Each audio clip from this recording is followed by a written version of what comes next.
Bonsoir et bienvenue à cette nouvelle Tech Night. Alors, je vais me présenter rapidement. Je suis Rémi Duclos, développeur mobile pour Axileo depuis un peu plus de 6 mois maintenant. Voilà. Et donc le sujet de cette Tech Night de ce soir, c'est la création d'un Flappy Bird sur Unity 3D en euh, moins d'une heure. Voilà. Alors, dans un premier temps, je vais vous présenter ce que c'est Unity et tout ce qu'il y a autour de Unity. Et ensuite, on passera directement au développement du Flappy Bird. Voilà. Alors, pour commencer rapidement, Unity, qu'est-ce que c'est? C'est un moteur de développement de jeux vidéo à la base, mais comme on peut le voir sur leur site, là je suis directement sur leur site. Comme on peut le voir sur leur site, ils font des jeux, mais pas que. Ils travaillent aussi dans l'industrie, dans les films. Je sais qu'il y a Disney et Pixar qui ont travaillé avec eux. Euh, voilà. Bon, il y a des choses très connues qui sont faites avec eux, hein. D'ailleurs, ils ont une page pour ça. Alors, certaines d'entre vous doivent connaître par exemple Escape from Tarkov, ça c'est assez connu. Voilà. Et ce que je disais, donc Pixar a travaillé avec eux, Disney aussi. Donc voilà, c'est assez connu et assez répandu. Voilà, aussi Cuphead a été fait avec. J'imagine que là, tout le monde connaît Cuphead quand même. Voilà. Donc ça, c'est pour une présentation très rapide de Unity. Pour information, Unity est gratuit pour tous les étudiants et pour toutes les personnes qui souhaitent créer des jeux vidéo. La seule contrainte, c'est moins de 100 000 dollars de chiffre d'affaires au cours des 12 derniers mois. Donc c'est vraiment pour jouer, c'est vraiment adapté, quoi. Voilà, donc en fait, depuis un certain temps maintenant, Unity propose un service qui s'appelle le Unity Hub.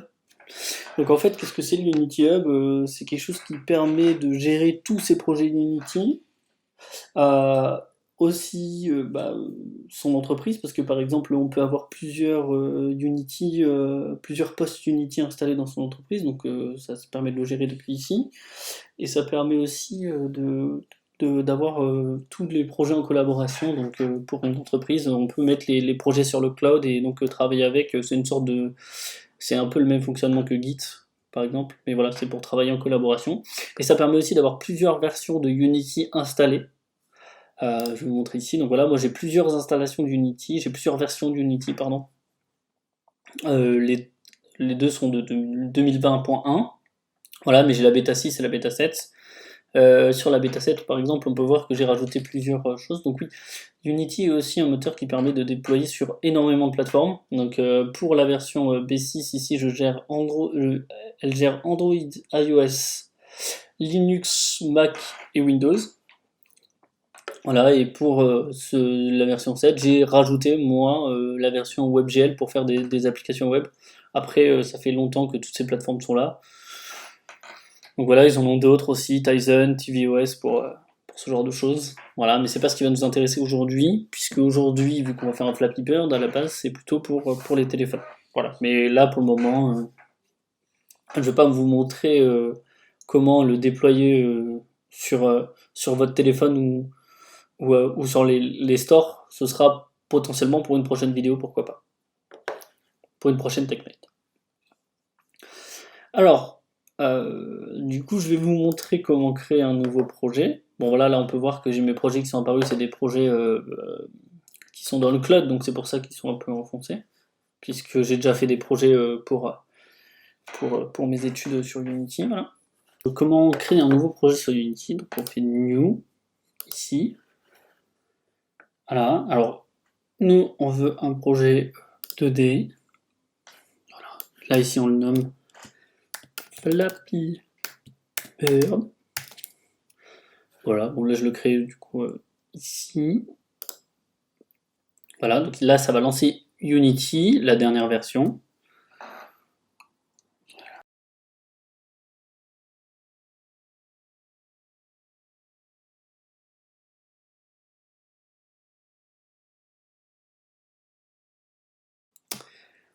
Ok.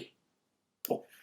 Alors déjà, il faudra savoir que je vais vous présenter rapidement l'interface de Unity. La mienne est légèrement modifiée puisque je l'ai déjà un peu utilisé, voilà. Alors, il y a 3 grandes parties à connaître. 4.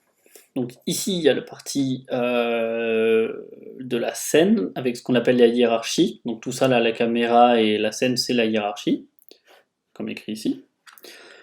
Ensuite, ici, il y a tous les assets. En gros, c'est tous les composants que va utiliser le jeu vidéo, comme les images, les scripts, tout ce qui va être aussi son, animation, tout ce genre de choses vont être dans les assets. Ensuite, nous avons donc l'inspecteur qui ici intervient lorsqu'on a sélectionné un objet. On va pouvoir voir les caractéristiques de cet objet. Donc ici, on sait que c'est une caméra. Les transforms, c'est tout ce qui est position et ce genre de choses. Donc voilà, et ici, elle contient aussi un audio listener, parce que c'est la caméra qui va nous permettre de recevoir les sons. Mais bon, ici, on va pas mettre de son dans ce jeu-là. Voilà. Donc ensuite, il y a plusieurs sections. Il y a la section game qui est une prévisualisation du jeu, globalement. Voilà, ici, dans l'interface, quand j'appuie sur play, bah, ça lance mon jeu dans l'interface, du coup, game ici. Et je reviendrai tout à l'heure sur l'animator et l'animation. C'est des choses qu'on va utiliser tout à l'heure dans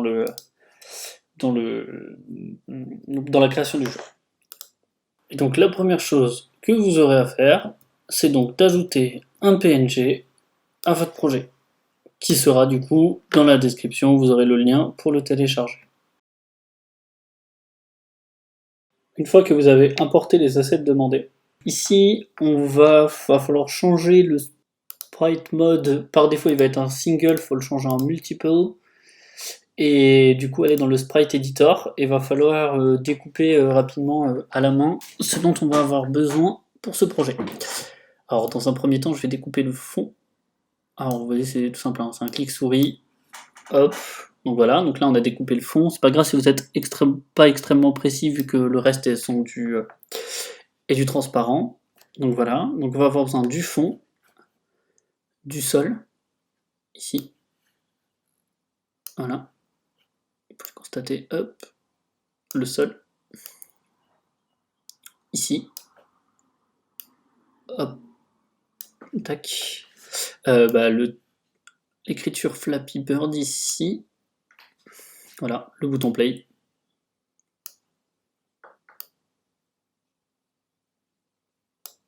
Voilà, le game over.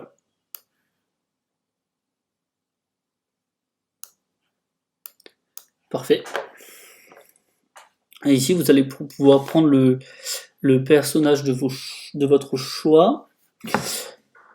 Donc moi j'ai bien envie de prendre le rouge. Voilà.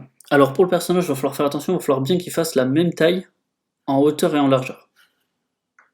Donc dans mon cas c'est 19 par 19. Voilà.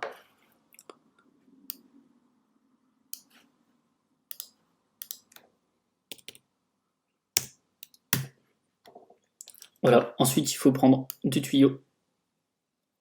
Hop, un vers le haut, un vers le bas. Là. Et du coup, ici.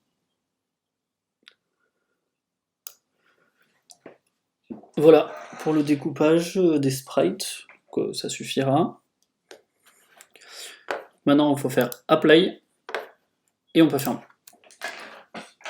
Donc vous allez voir que maintenant ils vont tout apparaître ici. Donc voilà. Toutes celles dont on a besoin vont apparaître là.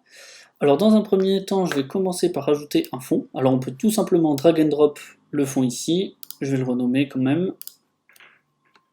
Donc on peut voir que c'est en haut ici pour renommer dans l'inspecteur. Donc je vais l'appeler background. Voilà, donc il n'y a rien d'autre à faire là-dessus. Si ce n'est que dans le jeu, la bonne info, c'est qu'il faut créer un nouveau ratio ici, aspect. Donc aspect ratio, ici, en 9/16. Donc moi je l'ai déjà parce qu'il existe. Vous créez-le. Parce que ça vous permettra du coup d'avoir vraiment la résolution d'un téléphone en mode portrait en fait. Parce que de base les écrans sont 16/9, mais quand on passe en mode portrait, du coup ils sont en 9/16. Donc voilà, ça va nous permettre d'ajouter d'ajuster le fond par rapport à la taille du téléphone. Donc voilà, donc là si on fait la même taille que la caméra, normalement voilà. Donc notre fond apparaît sur tout l'écran. Dans un second temps, on va ajouter le sol. Donc voilà, on va l'ajouter ici. Donc là pareil, on va le renommer ground. Voilà. Là-dessus, on est bon. On va juste faire en sorte qu'il prenne un peu toute la taille de l'écran. Hop, on va l'agrandir un peu, quand même. Hop. Voilà, c'est pas grave s'il fait un peu plus que le téléphone. Hop, hop, hop. Voilà. Ensuite, ce qu'on va faire, c'est ajouter notre personnage. Donc on va commencer par drag and drop la bonne sprite, qu'on appelle une sprite, voilà, la bonne image. Bird. Voilà, alors là, du coup, il va falloir commencer à faire quelque chose. Parce que là, si on fait play, il se passe rien. Il va juste falloir faire des petites modifications pour qu'on voit bien. Ce qu'on va faire, c'est order in layer, on va changer pour le grand, on va le mettre à 1. Voilà. Et pour le bird à 2. Alors, vous voyez que si je relance ici, hop, donc on voit bien notre oiseau et notre sol, et notre fond. Tout à l'heure, c'était pas le cas, puisque comme la caméra, ils étaient tous à la même position, et donc la caméra savait pas lesquels il fallait rendre visible par rapport aux autres. En mettant un order in layer, ça donne un ordre, donc comme des couches, c'est exactement pour ça que ça s'appelle des layers. La couche 0, puis la couche 1, puis la couche 2. Et dans ce cas-là, en fait, ici, notre couche 0, c'est le fond, notre couche 1, c'est le sol, et notre couche 2, c'est l'oiseau, c'est-à-dire que l'oiseau sera toujours par-dessus le sol. Voilà, donc je pense qu'il va falloir le grossir un peu. Je pense que un petit x3 ne sera pas une mauvaise idée. C'est déjà mieux. Ouais, je pense que ça suffira x3. Oh, x4 peut-être. Ah, x4 c'est bien. Bon là, forcément, la notion Z ne sert à rien vu que nous sommes en 2D.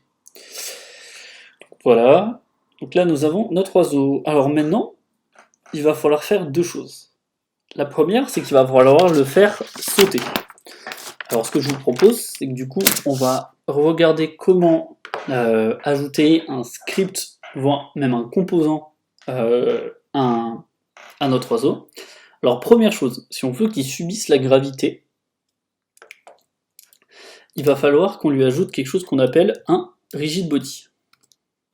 Donc ici, nous sommes en 2D, donc c'est un rigid body 2D. Donc voilà, donc là il a une masse, il y a une gravité, ce genre de choses. Donc là, si par exemple je lance le jeu, il devrait tomber. Voilà. Une fois qu'on a ajouté le rigid body à l'oiseau, donc ce qu'on va vouloir faire, c'est l'animer. Alors, là, ce qu'il va falloir faire, ça va se composer en deux parties. Il va falloir ajouter un nouveau composant qui s'appelle l'animator.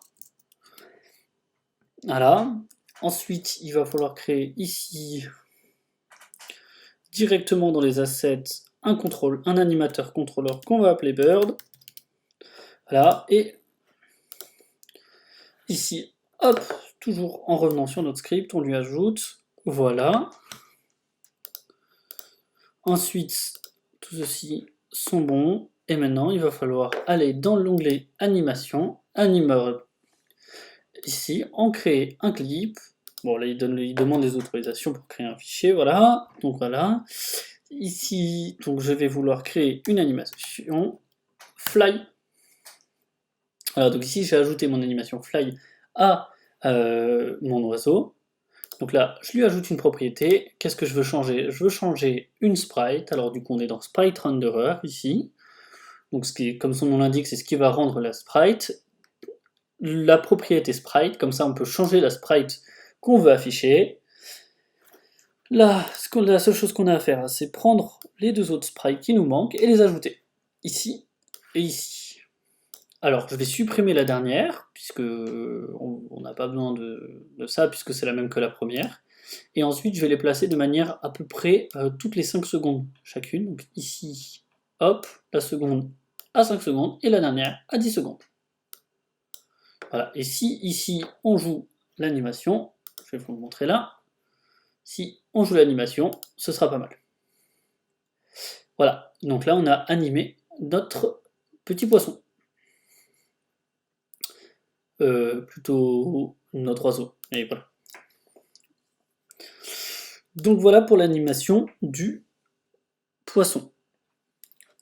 Alors, maintenant, une fois qu'il est animé, c'est bien, mais il faut le faire sauter. Et donc pour ça, il va falloir ajouter un script. Alors notre script va s'appeler fly. Ici, on a new script, fly, create and add. Voilà, donc ici, je vais l'ouvrir. Normalement, ça devrait m'ouvrir dans Rider. Voilà, donc là, il génère bien tout ce qu'il me faut. Je vais supprimer ça puisque c'est inutile. Voilà. Alors, nous voici dans notre tout premier script Unity. Alors, par défaut, lors de la création d'un script Unity, il y a forcément deux méthodes, la start et la update. Comme les commentaires le disent, la start, elle est appelée avant la première frame, c'est-à-dire qu'elle est appelée dès le début du jeu, lors de la création de l'objet. Et ici, celle-ci, elle est appelée à chaque frame. Donc ça veut dire que quand on dit qu'il y a 60 images par seconde sur un jeu, bah c'est qu'en fait, cette méthode sera appelée 60 fois. Voilà, ici, dans notre cas, alors, qu'est-ce qu'on veut faire à notre oiseau? Nous, ce qu'on veut faire, c'est le faire voler. Donc dans un premier temps, je vais ajouter une propriété vélocité, puisque ce que je veux, c'est que du coup avoir une certaine vitesse. En gros, ça va être la puissance, globalement, ça va être la puissance du saut, ça va être un coefficient multiplicateur. Voilà. Je vais avoir besoin d'autre chose. Je vais avoir besoin du rigid body de mon oiseau. Du coup, rigid body 2D, c'est celui-là que je veux récupérer, et je vais l'appeler rigid body. Voilà. Donc là, j'ai mon rigid body. Juste. Ok. Ensuite, donc maintenant que j'ai ça, ce que je veux faire, c'est du coup que dans l'update, j'ai pas besoin de, j'ai juste ce que je veux faire, c'est dans un premier temps, c'était le rigid body, c'est-à-dire que là j'ai une variable rigid body, mais j'ai pas encore récupéré celle de mon oiseau. Alors pour ça, j'appelle une méthode qui s'appelle getComponent avec le type que je veux récupérer, donc un rigid body 2D. Voilà, donc là je récupère le rigid body. Bon, maintenant il faut que je le mette dans mon rigid body, donc je fais rigid body égale getComponent de rigid body 2D. Voilà. Donc là, on est bon. Maintenant, qu'est-ce que je veux faire? Je veux récupérer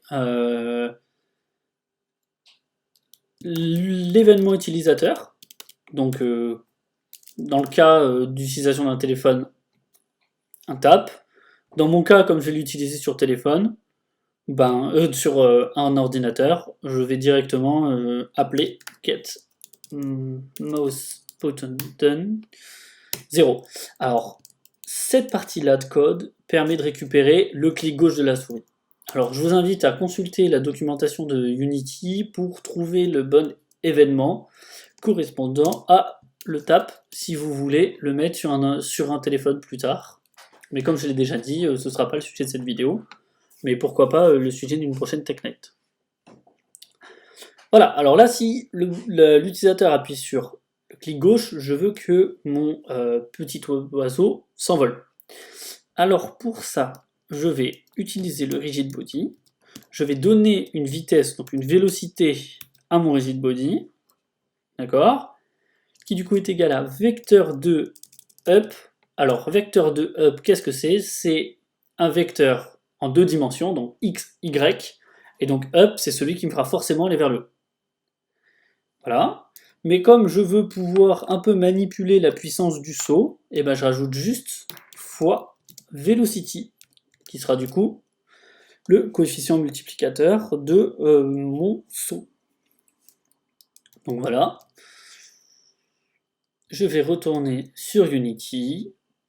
Parfait. Et là, du coup, normalement, mon script a été mis à jour. Mon oiseau a bien son script de vol. Et maintenant, je peux régler la vélocité directement depuis l'éditeur, puisque si je vous montre ici, dans le code, la vélocité est publique, donc je peux la modifier directement dans l'éditeur. C'est d'ailleurs pour ça que je ne peux pas modifier le rigid body, puisqu'il est private. Voilà, donc ici, je vais mettre une vélocité à 1,5 dans un premier temps. Voilà, et puis là, je vais essayer. Hop, donc là on voit que mon oiseau il tombe, et là je remonte. Bon, là on voit que c'est un peu faible. Donc il va falloir que j'augmente un peu ça. Je vais le mettre par exemple à 3, et on va voir si ça me paraît bien ou pas. Je pense que 3 me paraît pas mal. Donc voilà. Donc là on a notre animation d'oiseau, et notre saut. Donc notre oiseau est terminé. Voilà, alors maintenant, par la suite, il va falloir, eh ben oui, créer des obstacles. Alors, qu'est-ce qu'on veut faire dans les obstacles? Dans un premier temps, on va créer un premier obstacle, et ensuite, on va s'en servir pour pouvoir générer les autres. Alors, dans un premier temps, je vais créer un empty game object, que je vais appeler pipe, et que je vais mettre les positions à 0. Hop, hop, hop, là on est bon. Ensuite, je vais lui drag and drop les 2 tuyaux comme enfant. Voilà. Celui-ci, donc, c'est celui du haut. Hop, le up pipe. On est bon. Et donc, lui, le down pipe. Par logique. Voilà. Donc, ici, on va juste mettre les scales x et y à 3, histoire que ce soit plus correspondant à notre jeu. Et ici, on va juste placer les pipes pour que ça paraisse bien. Hop. Voilà. Là, je pense qu'on est pas mal. Et pour celui-ci, hop. Et hop. Je pense qu'on est pas mal aussi. Par contre, il faut juste bien les aligner. On va mettre le même X aux deux.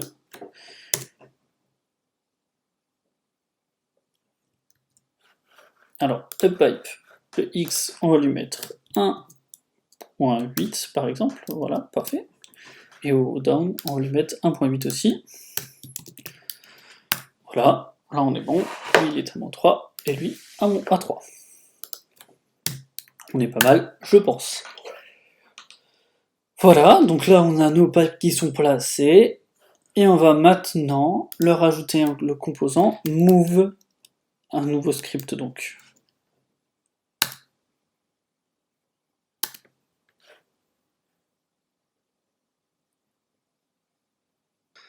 Alors celui-ci sera un peu plus simple que celui qui va nous permettre de voler, puisque nous avons besoin que de la méthode update, start ne servant à rien, et on va juste ajouter tout de suite un float speed pour savoir à quelle vitesse il se déplace vers la gauche.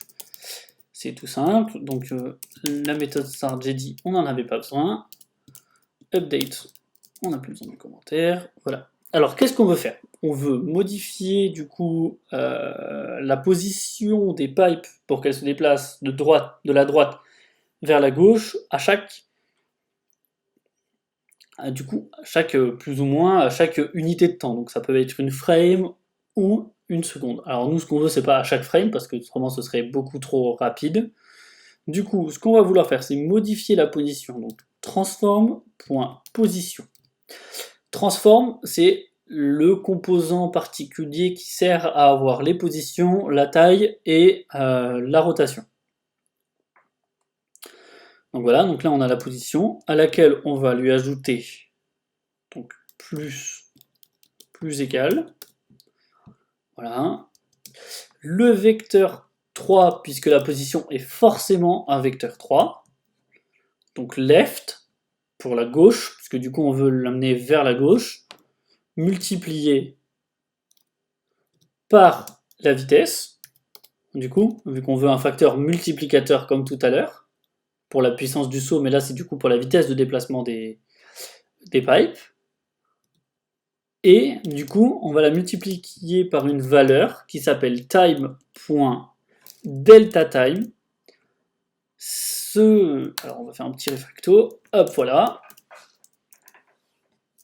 Puisque en fait cette valeur time.deltaTime, c'est la valeur qui nous permet globalement de faire une transition entre le nombre de frames par seconde et la vitesse par seconde. Globalement, ça nous permet de ne pas faire ce calcul à toutes les frames, mais par seconde. Donc voilà. Là, normalement, on a notre script qui permet de faire bouger notre pipe. Donc, allons voir si ça fonctionne. Donc là, on va lui mettre une vitesse. Ah, j'ai un problème.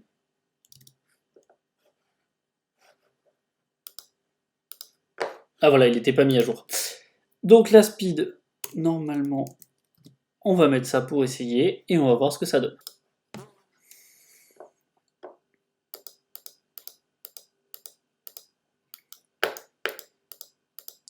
Voilà. Alors par contre l'espacement me paraît proche, mais on va les modifier légèrement. Celui-là, on va le remonter à 9.5. Voilà. Celui-là, on va le redescendre légèrement à 3. Voilà, donc on va voir si l'écartement paraît mieux. Voilà, donc l'écartement paraît plus faisable. Voilà, donc là, on est bon, on a fait nos pipes qui se déplacent, mais nous, ce qu'on veut, c'est pas en avoir qu'un seul, mais avoir un générateur de pipe. Alors, ce qu'on va faire, c'est cet objet-là, celui-ci, la pipe, on va le drag and drop en bas dans nos assets, et ça va nous créer ce qu'on appelle un préfab. Ici, vous voyez, préfab. En gros, c'est un objet préfabriqué qu'on va pouvoir instancier ou créer comme on veut, et même directement depuis le code. Donc, j'en ai plus besoin de celle-ci. Quoique. On va voir. On va d'abord ajouter le générateur de pipe. Alors ici, on a notre GameObject. Du coup, on va l'appeler le pipe spawner. Hop, c'est celui qui va nous faire apparaître nos pipes. Voilà. Et bah lui, pas le choix, il va falloir lui ajouter un script. On est parti. Pipe spawner. Et là, hop, on crée notre script, il apparaît ici, ça l'attache automatiquement et on le ouvre. Ok, alors, notre pipe spawner, qu'est-ce qu'il veut faire? Il veut, dans un premier temps, on va avoir besoin de plusieurs variables. La première, le temps, alors ce que je vais appeler max time, c'est-à-dire c'est le temps maximum qui s'écoulera entre l'apparition de deux pipes. Alors, hop, max time. Voilà. Ici, je vais ajouter notre timer qui va nous permettre de savoir combien de temps il s'est écoulé depuis la dernière création de pipe. Puis je vais aussi avoir besoin d'une hauteur. Je vous expliquerai par la suite pourquoi je vais avoir besoin de cette hauteur. Voilà. Alors, la méthode update. Alors, qu'est-ce qu'on veut faire? Dans un premier temps, on veut vérifier si notre temps avant l'ajout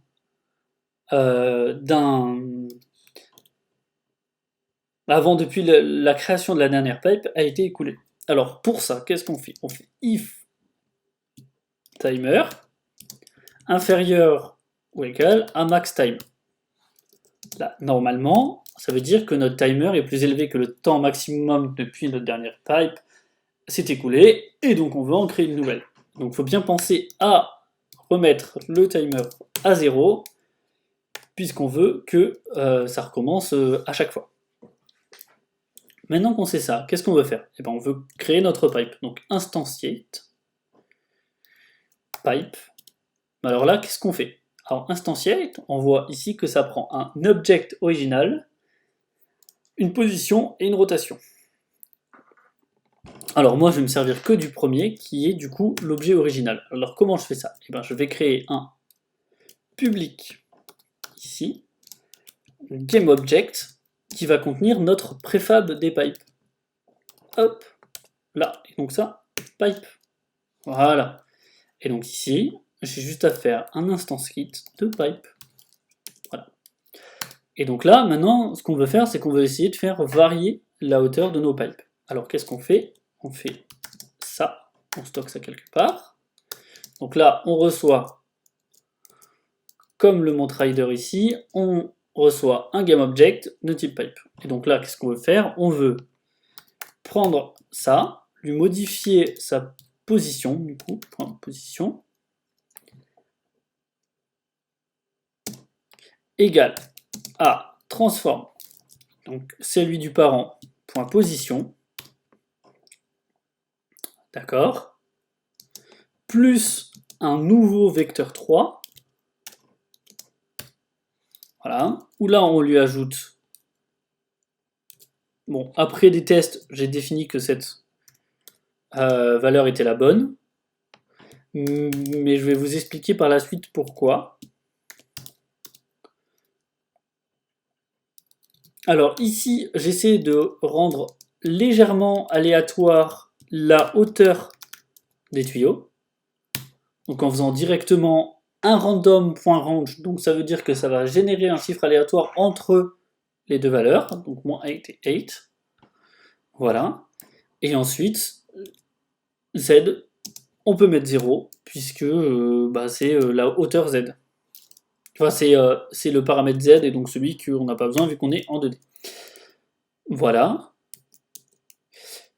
Le 1,5, je vais vous expliquer tout de suite à quoi il sert. Il sert donc à faire en sorte que les pipes soient générées ici, donc à la position 1,5, comme on peut le voir ici, à peu près. Qui soient générées un peu plus loin, 1,5, pour permettre que les pipes n'apparaissent pas directement sur l'écran de l'utilisateur, mais apparaissent dans la partie cachée pour qu'ils viennent progressivement et qu'ils paraissent qui n'apparaissent pas directement à l'écran, mais qui sont apparus il y a un petit moment et qui s'apparaissent juste à l'écran. Donc voilà.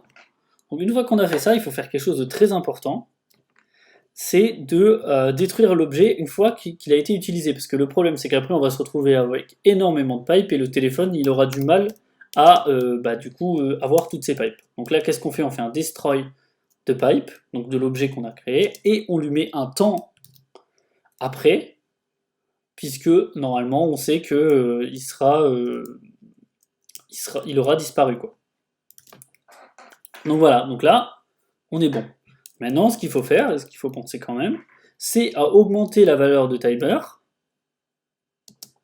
pour pouvoir que ça atteigne un moment max time quoi.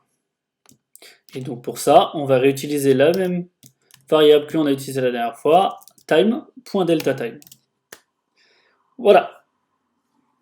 Et donc là, normalement, on a quelque chose qui génère aléatoirement toutes nos pipes de manière correcte. Ensuite, il faut donc donner, set les valeurs du script. Donc là, non, on veut le préfab du pipe pour le mettre dans le pipe. Le max time, je le mets souvent à 3 ou 4, donc 3, on va regarder. De toute façon, on fera des tests pour vérifier. Et la hauteur à 0.8.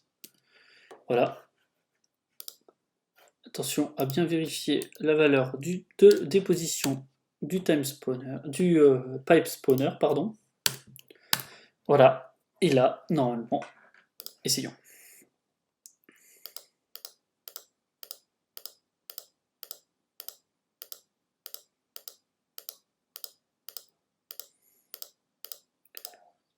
Alors on a un petit problème visuel en haut, et puis nos tuyaux sont un peu trop rapprochés. Alors, donc le max time, on va l'augmenter pour que du coup il y en ait un peu moins souvent qui pop, et puis pour régler le problème du pipe hop, on va ouvrir le préfab toujours ouvrir le préfab, et on va remonter légèrement celui-ci. Alors initialement il était à 3, donc là on va le mettre à 3.5, voire 4 plutôt. Et on va remonter aussi celui-ci qui sera du coup à -2.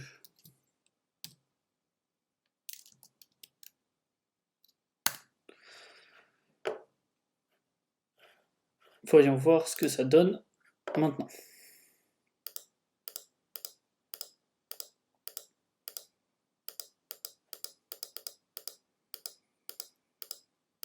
Ok, ça me paraît pas mal.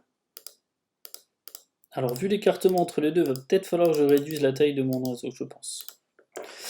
Ouais, bon, je vais rapidement faire ça. Au lieu de 4, on va le passer à 3.5. Je pense que ce sera pas mal.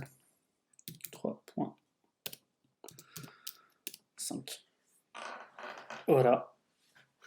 Et donc, notre pipe spawner, on sait qu'il est fait pop à 1,5. Donc notre première pipe, on va la mettre ici à 1.5.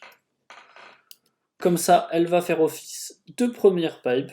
Et comme ça nous permettra d'avoir dès le départ des pipes, puisque la première pipe attend 4 secondes avant de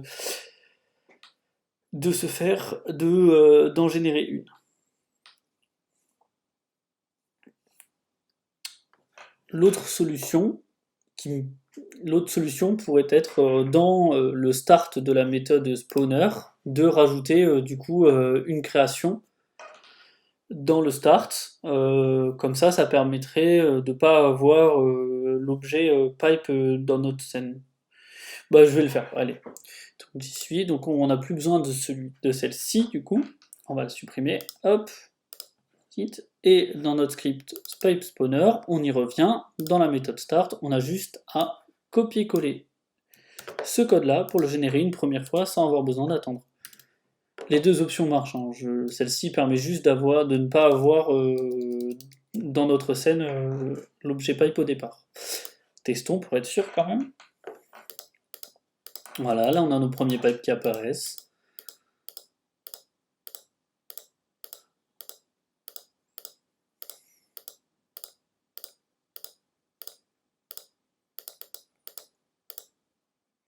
Ok, on est bon.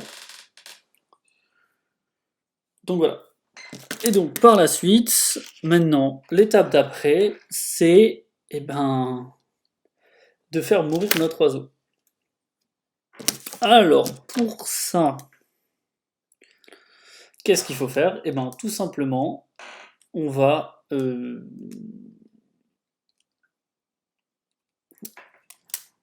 pour ça, il faut d'abord ajouter des composants à certains environnements, comme ici, on va ajouter ce qu'on appelle un collider, un box collider 2D, qui normalement fait la bonne taille. Hop, on peut voir les petits traits verts ici, là, tac tac. Si on le remet comme c'était, c'est à la bonne taille, on les voit ici, légèrement, avec le sol. Ensuite, on veut aussi modifier notre préfab des pipes, puisque lui aussi, il va falloir lui ajouter des box colliders pour chacune d'entre elles. Hop. Donc là, c'est pareil, c'est environ. Alors là, par contre, il va falloir réajuster légèrement la taille, puisqu'autrement, on n'est pas très bon en hauteur. C'est mieux. Non, 1,6. Hop. Et pareil, pour celui-ci, on va lui ajouter un box collider de T. Alors, pas capsule collider, non. Box collider de D. Voilà qui est mieux. Voilà, donc là on a ajouté ces deux choses-là, on le sauvegarde et on fait retour. Alors maintenant, qu'est-ce qu'on va faire? On va rajouter un... alors, là ici il y a plusieurs options. On veut faire en sorte que notre oiseau, dès qu'il rencontre en contact avec un objet, il meurt. Alors, il y a une des philosophies d'Unity est que un script gère une chose. Alors dans mon cas, du coup, je vais créer un script qui s'appelle def, voilà, pour la mort, qui va gérer la mort de notre oiseau. Donc voilà, maintenant il est ajouté, je vais l'ajouter, et donc là, on n'a pas besoin de tout ça, et la seule chose qu'on veut, c'est un void on collision hunter 2D. Voilà, donc là, c'est quand il rentre en collision avec un autre objet 2D. Dans ce cas-là, nous, ce qu'on veut, c'est du coup gérer le game over. Ici. Alors pour ça, comme du coup le game over va pas juste être géré dans notre oiseau, et ben on va créer un objet et un concept qui va avec qu'on appelle le game manager. Alors c'est un empty, c'est un game manager, donc hop, voilà, et là, souvent on a l'habitude de le placer en premier, et là on lui ajoute un script qui va s'appeler game manager. Voilà, et donc celui-ci, voilà, il se crée automatiquement en dessous, voilà, là-dessus on est bon, et on va l'ouvrir. Alors là, lui, il va pas utiliser la méthode start directement, il va d'abord utiliser une autre méthode qui est appelée avant, qu'on appelle awake. Alors awake, c'est lancé au début, lors de la création de l'objet, tout au début. Alors nous, ce qu'on veut faire, c'est qu'on va faire un don't destroy unload 10, ça veut dire que cet objet n'est pas détruit lorsqu'on charge une nouvelle scène. C'est-à-dire que si par exemple vous voulez faire plusieurs niveaux, bah, on pourrait. Donc ça, c'est une très bonne pratique à faire sur notre Game Manager, puisqu'on n'a qu'un seul Game Manager sur tout le jeu. Par exemple, c'est très utile pour la gestion de tout ce qui va être sauvegarde des jeux. Parce que ce Game Manager pourrait avoir une fonction qui charge une partie et une fonction qui sauvegarde. Et voilà. Ensuite, la deuxième chose qu'on veut faire, c'est qu'on veut qu'il n'y ait qu'une seule... qu'on puisse accéder à ce Game Manager depuis partout. Du coup, on fait une public static GameObject. Voilà, qui va être du coup le Game Manager, donc le manager.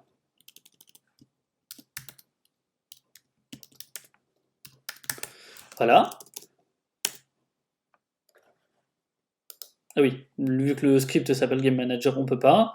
Donc on va juste l'appeler le manager. Voilà, et donc manager égale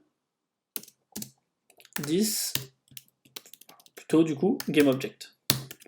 Voilà, là ça veut dire que je définis que, en gros, ça veut dire, c'est la même chose que ça. Et ça veut dire que quand je fais juste 10, je vais chercher mon script en question. Alors que quand je fais GameObject, je vais chercher le GameObject sur lequel est attaché ce script. Voilà. Et donc ici, nous ce qu'on veut, c'est pas un start and update, mais c'est la gestion d'un game over, donc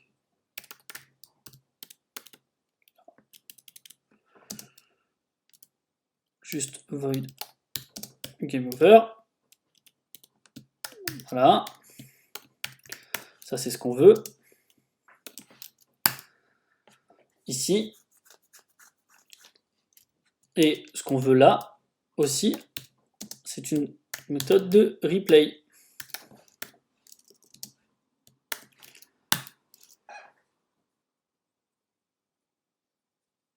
Voilà. Et donc, alors, qu'est-ce qu'on fait dans Game Over? Eh ben, en fait,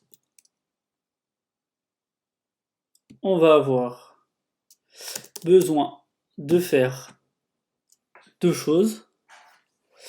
La première, c'est que on va devoir afficher le message de Game Over. Donc ça, je vais vous l'expliquer par la suite dans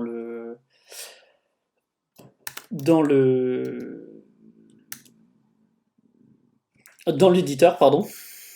Et là, ici, je vais set la timescale à 0, ça veut dire que le temps ne défile plus. Voilà. Et le replay, ça va être encore plus simple.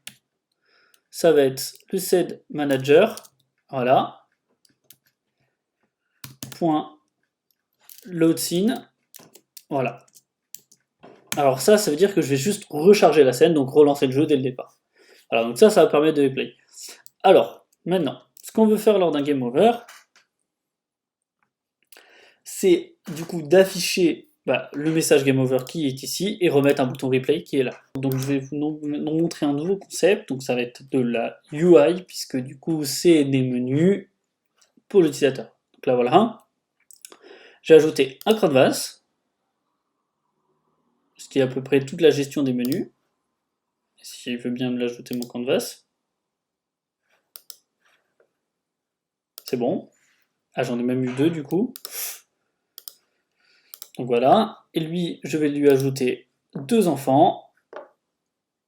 Une image du coup. Voilà, qui va être le game over. On voit source image ici, game over. Voilà. Là, ça, du coup, on va voir après. Et aussi, un deuxième qui va être un bouton. Voilà. Et celui-ci, ça va être donc tac. L'image source, celui-ci, tac. Voilà. Et donc maintenant, il va falloir voir les tailles. Non, bon déjà, ça va pas. Il faut enlever le texte. On n'a pas besoin de texte sur le bouton. Voilà, là il est un peu écrasé puisqu'il est censé être plus carré. 200 par 200... Non, ça fait peut-être un peu trop. Par 150, je dirais. C'est pas mal déjà. Voilà, on va le descendre un petit peu. Et ici, lui, on va l'étirer vachement. Ouais, 400, je pense que c'est pas mal. Voilà. Puis on va le remonter un peu. Hop, lui aussi. On est bon. Et là, donc, si normalement je fais play, voilà, on a notre menu devant. Ici, on est parfait, on est bon.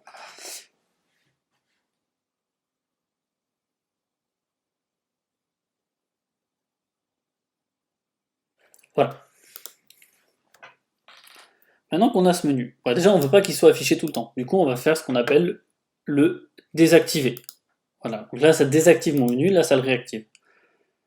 Voilà. Donc une fois ce canvas créé, maintenant ce qu'il faut faire, c'est que la collision de l'oiseau déclenche la méthode GameOver du Game Manager. Alors, première chose qu'on va faire au final, c'est déjà créer un script qui ça va s'appeler GameOver sur le Game Manager, puisque la logique de Unity est, comme je l'ai déjà dit, 2 à 1 script correspond à une chose, donc là en fait voilà, et en fait on va récupérer la méthode de tout à l'heure qu'on a créée dans le Game Manager, on va la créer plutôt ici, et d'ailleurs le replay peut être joué avec, puisque c'est donc le Game Over et le replay qui vont ensemble. Voilà, ici il manque des choses.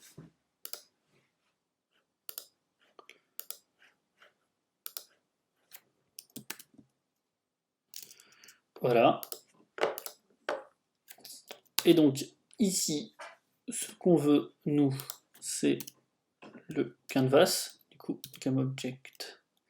On veut avoir une référence vers le canvas, donc on va faire un public GameObject canvas, qui va être du coup notre GameOver canvas, et voilà. Ici, on va faire canvas.sectActive true. Voilà. Ensuite, dans la mort, ici, ce qu'on va vouloir faire, c'est qu'on sait qu'on peut récupérer le Game Manager comme ça. On fait GameManager.manager, donc là on récupère notre objet. Ensuite, .getComponent, on veut du coup le composant GameOver de notre Game Manager, voilà, et la méthode GameOver. Voilà. Bon, ici on a un problème parce que du coup, elles ont le même nom entre la classe et ici, voilà, donc on va faire trigger game over. Ici, et donc ici aussi, voilà. Je pense pas souvent, mais c'est vrai qu'il y a un conflit si les classes et les méthodes s'appellent pareil, parce qu'on peut croire que c'est un constructeur. Voilà. Donc là, il va rester asset, le canvas côté éditeur, ici. Donc dans notre Game Manager, le canvas, on veut que ce soit ici. Et pour information, on veut aussi notre bouton, on veut lui ajouter un autre clic, qui sera donc le Game Manager, la méthode ici dans Game Over. Normalement, on doit avoir tac tac tac, faut qu'elle soit publique, je crois, la méthode. Donc là, faut qu'on soit en public. Replay ici. Voilà. Lors du clic, normalement, ici, replay. Voilà. Et donc là, normalement, lorsque on va cliquer sur le bouton, la méthode replay va être appelée. Maintenant, il faut essayer tout ça.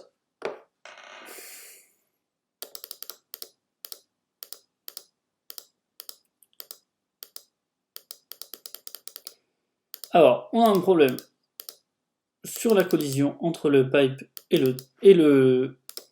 l'oiseau.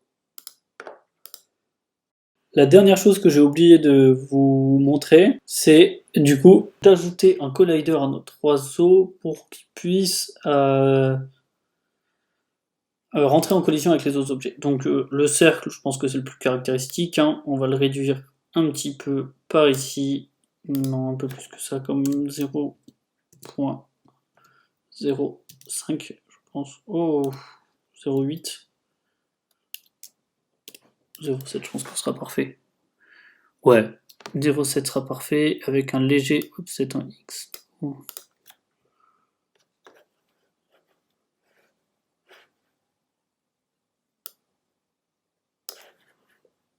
Non, pas toi.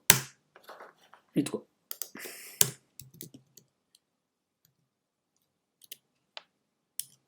Voilà. Je pense que là, on sera pas mal. Voilà, maintenant, testons.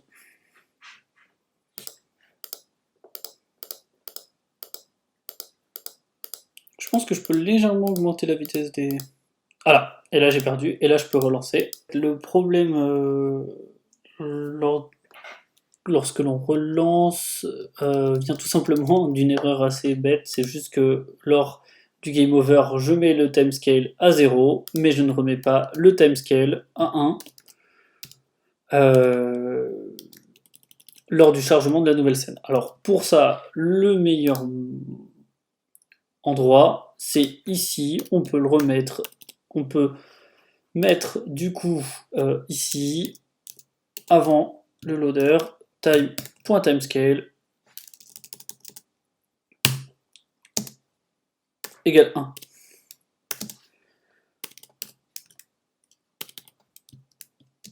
Égale 1. Pardon.